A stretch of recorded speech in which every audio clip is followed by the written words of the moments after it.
Hotel Clark Amer पहुंचने पर भाजपा कार्यकर्ताओं ने स्वागत किया।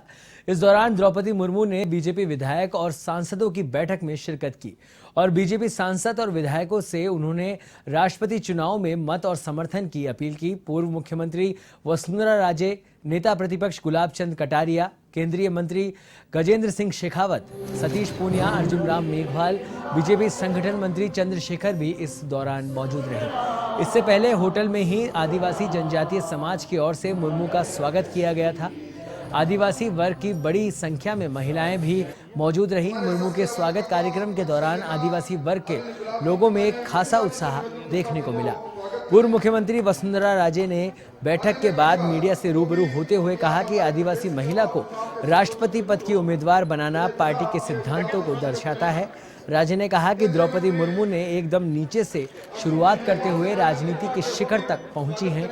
ऐसे में जब वे राष्ट्रपति बनकर आएंगी तो एनडीए के इस फैसले को न सिर्फ भारत में बल्कि विदेशों में भी सराहा जाएगा। वहीं नेता प्रतिपक्ष गुलाब चंद कटारिया ने कहा कि द्रौपदी मुर्मू को उम्मीदवार बनाकर एनडीए ने यह साबित कर दिया है कि भारत सभी को साथ लेकर चलने वाला देश है। एनडीए ने द्रौपदी मुर्मू के रूप में एक ऐसे तबके को, महिला को उम्मीदवार बनाया है जिसको पिछले 70 सालों में किसी ने छुआ भी नहीं था। इससे भारत का मान पूरी दुनिया में बढ़ गया है।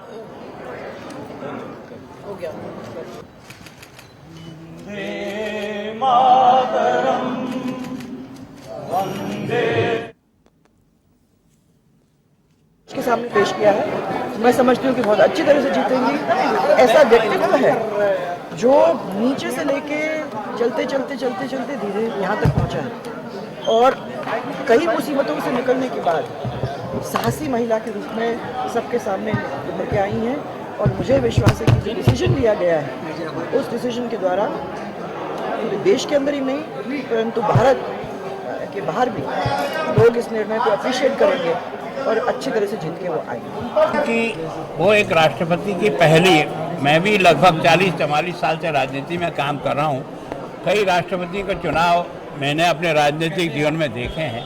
मैं सोचता हूँ कि ये जो पिछले 3 चुनाव जो बीजेपी, अटल जी ने और इन लोगों ने वास्तव में एक ऐसे समाज को भी प्रतिनिधित्व देकर के देश का मान सम्मान दुनिया में उठाया कि भारत सबको साथ लेकर चलने का आदी है।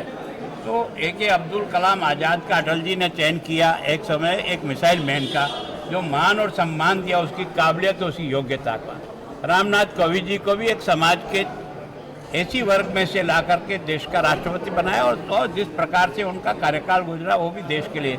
और एक आदिवासी महिला को उसके काम को ध्यान में रखते हुए, उसकी योग्यता को ध्यान में रखते हुए और समाज के उस तबके को जिसको अब तक किसी ने छुआ ही नहीं और 70 साल में किसी महिला को, केवल हमारे यहाँ की राज्यपाल रही हो, महिला के नाते जरूर बनी, पर किसी ट्राइबल महिला को इस सर्वोच्च स्थान पर देना, ये देश का मान दुनिया में भी बढ़ा है और हमारे यहाँ भी।